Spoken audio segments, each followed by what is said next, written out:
dan bantuan daripada alam bunian, benda tu akhirnya berjaya ditarik keluar dan jatuh dalam mangkuk tu. Pelepup. Perlahan Nek Juhai buka bungkusan kain putih tu dengan sangat berhati-hati. Di sebelah Pakcik Leman ni berdiri satu lelaki yang sedang memegang sebilah parang yang besar. Kita tak nampak Wan. Dan sedang mengacukan parang tu dekat leher Cik Leman ni. First step aku apa Wan? Aku buka YouTube, aku buka surah-surah yang aku pernah ingat dulu kat sekolah mak. Aku ulang sampai 20 minit tu. Dapat satu surah kot. Surah Al-Mulk. Tabarakalladzi, biarin sampai habis. Pernah dengar kisah seorang lelaki yang didakwa hilang selama 3 hari tetapi baginya cuma terasa seperti hilang sekejap? Atau misteri kereta yang mengejar seorang pelakon terkenal sebelum tiba-tiba lenyap selepas dia terserempak dengan seorang wanita di tepi jalan? Dua kisah ini masih menjadi bualan ramai di Malaysia dan meninggalkan pelbagai persoalan yang sukar dijawab. Di sini admin ingin menceritakan 5 kisah seram bunian paling viral di Malaysia.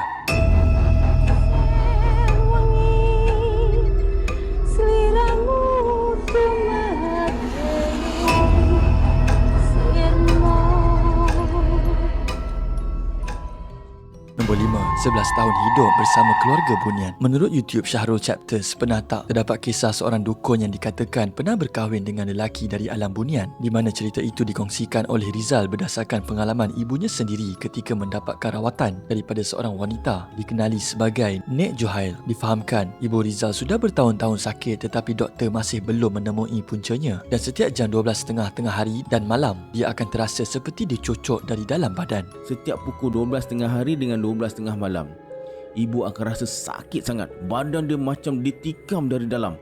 Macam biasalah ramai orang bagi cadangan itu ini. Sampailah satu hari tu ada orang cakap dekat ibu, kalau nak cuba cari lain, pergi jumpa Nek Juhai. Dia boleh ubatkan penyakit pelik. Sebelum sakit, dia ada mendakwa terdengar bunyi anjing menyalak semakin dekat, namun orang lain tidak mendengarnya. Apabila tiba di rumah Nek Juhail, wanita tua itu hanya memandang Ibu Rizal lalu berkata perlahan, "Kamu ni terkena sihir." Dan semasa proses rawatan, Nek Juhail meletakkan semangkuk air di hadapannya sambil membaca doa dan jampi. Tiba-tiba, kedengaran satu bungkusan kain putih jatuh ke dalam mangkuk itu. Apabila dibuka, di dalamnya terdapat patung kayu yang dipenuhi puluhan jarum. Inilah yang menyebabkan kamu menanggung kesakitan selama ini, kata Nek Juhail. Patung itu kemudian dibakar sehingga menjadi abu dan selepas rawatan tersebut, keadaan ibunya mula beransur pulih. Perlahan Nek Juhai buka bungkusan kain putih itu dengan sangat berhati-hati.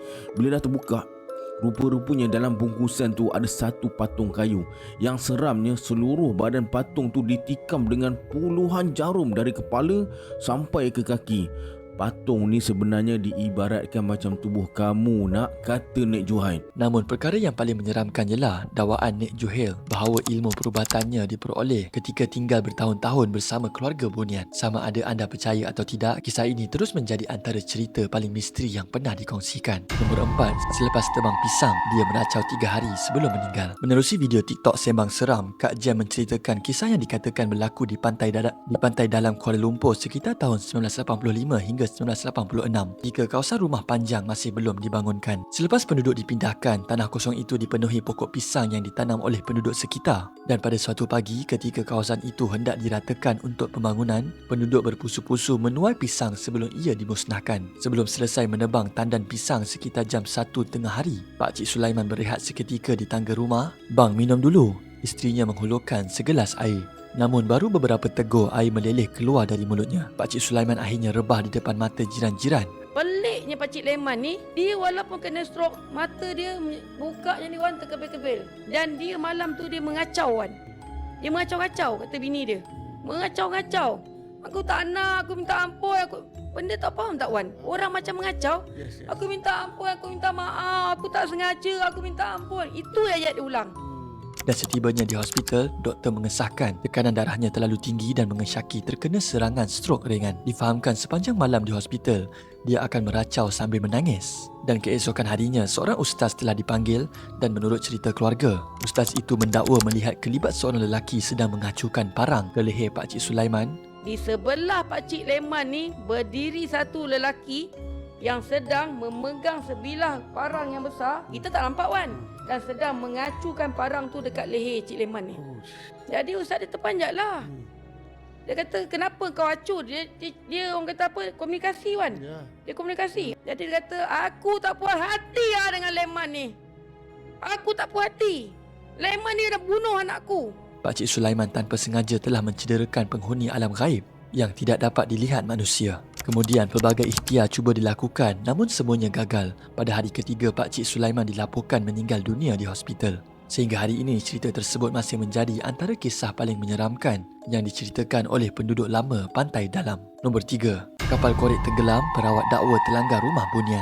Menurut perkongsian di Threads, bapa mentua Mek Yasayang yang bekerja sebagai kontraktor pernah mengalami kejadian yang sampai sekarang sukar dilupakan. Ketika menjalankan projek membersihkan kawasan paya bakau menggunakan kapal korek, tiba-tiba kapal itu tenggelam dan langsung tak dapat dinaikkan. Pelbagai mesin digunakan tapi semuanya gagal. Akhirnya mereka memanggil seorang perawat Islam untuk melihat apa yang berlaku.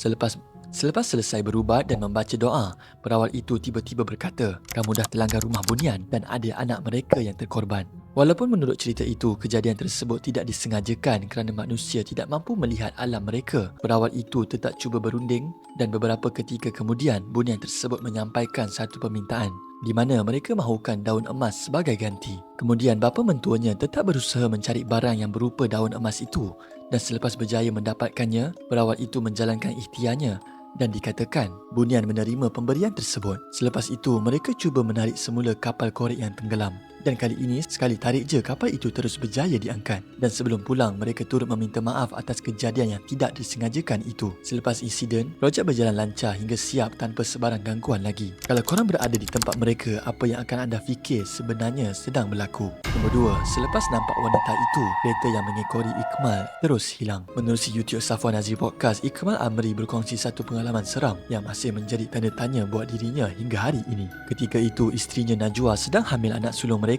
dan selepas bertolak dari Melaka, Ikmal telah memandu seorang diri ke Kuala Pilah melalui jalan lama yang lebih dekat. Tanpa disangka, sesuatu yang misteri menantinya. Disebabkan jalan lengang, dia memandu agak laju dan tiba-tiba sebuah kereta muncul dari belakang dan mengekori rapat. Kenapa kereta ni tak tinggal-tinggal? Fikir Ikmal. Dan setiap selekor yang diambil, kereta itu tetap berada di belakangnya. Itu ada satu kereta daripada belakang. Follow aku rapat. Lagi laju aku bawa, lagi dia rapat.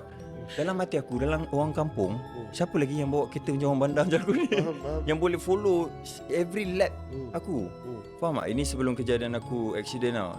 Sebab dia satu way je. So dia follow aku. Namun sebaik saja di satu selekoh tajam, Ikmal hampir terbabas apabila terlihat seorang wanita berdiri bersendirian di tepi jalan yang gelap. Wanita itu hanya memandang tepat ke arahnya. Kenapa dia berdiri kat sini? Ikmal terus mengelak dan sempat mengawal kereta. Dan bila dia melihat semula ke cermin belakang, kereta yang mengekorinya tadi hilang begitu saja. Tiada lampu, tiada bunyi enjin, seolah-olah tidak pernah wujud. Sampai satu selekoh, aku hampir accident sebab aku nampak seorang orang perempuan berdiri. Ni perkampungan ni, kalau korang lalu jalan tu, perkampungan ada satu perkampungan, tiba-tiba satu jalan tu memang kosong je.